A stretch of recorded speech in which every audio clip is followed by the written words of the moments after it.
So the Pope came out and made a statement about the Super Bowl, and I wanted to comment on it. He said that the Super Bowl symbolized peace, and the Pope is not infallible when it comes to commenting on what sports are or are not.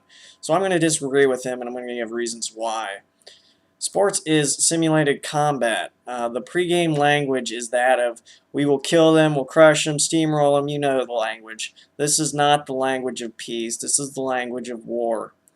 You have people lighting up cars on fire and flipping them over after these events. You even have jokes of running over fans of the other team. How does this promote love for the fellow man? I don't think it does. How many people sinned from getting angry at a player, a coach, or a ref? I mean, if you have the proper disposition, you could probably handle sports, but most people aren't thinking about that. They're getting upset because their perfect player made an error or didn't do what they wanted them to do. It does not promote unity, it promotes division. You have state against state, family against family. I believe it's just a distraction from all the good things that you could be doing for your fellow man. It's a distraction from what the government's doing to your freedoms. More people know sports statistics than people who know the names of their elected officials who rule their lives, steal their money, and take away their freedoms. Julius Caesar said, "Give them circuses and bread, and they will not revolt."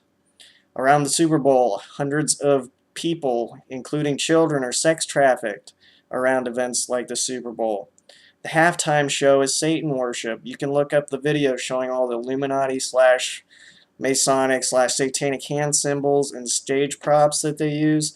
They throw it right in your face as an insult just because you don't know what they're doing. Then there's the whole immodesty and sexually explicit dances going on during the halftime show as well. Just a couple quotes from early church fathers about shows and theater and dancing. This is Justin Martyr, Discourse to the Greeks, chapter 4. This is in between 100 and 165 is when he lived. It says, "For their excessive banqueting and subtle flutes, which promote lustful movements and useless and luxurious anointings and the crownings with garlands, with such a mass of evils do you banish shame.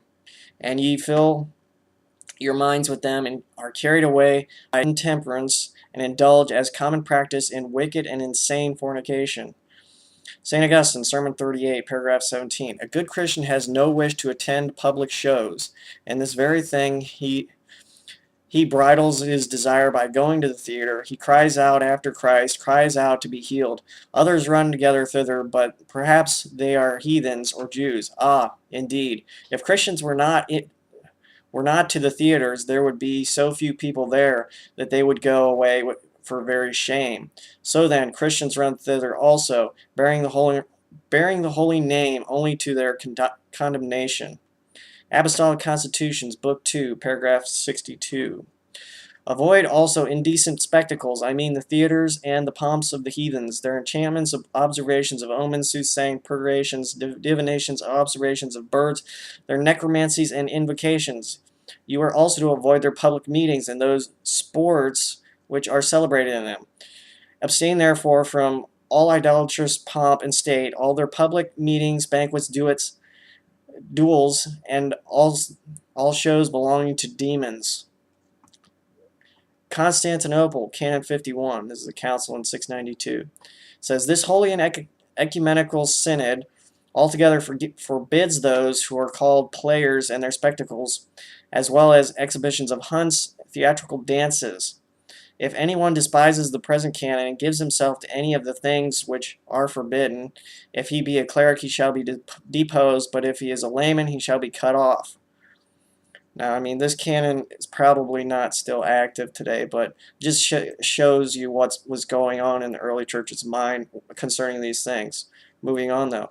Ambrose of Milan on repentance, chapter 6. This is in the 300s, 340 to 397. He says, "And so one must be on one's guard, lest, deceived by any common interpretation of saying, one should suppose that the movements of wanton dances and the madness of the stage were commended. For these are full of evil in youthful age." Just think how much more evil it is now John Chrysostom, homily 48 on Matthew's Gospel, same time period as Ambrose. For where dancing is, there is the evil one. For neither did God give us feet for this end, but that we may walk orderly, not that we may behave ourselves unseemly, not that we may jump like camels. Council of Laodicea 53, Canon 53.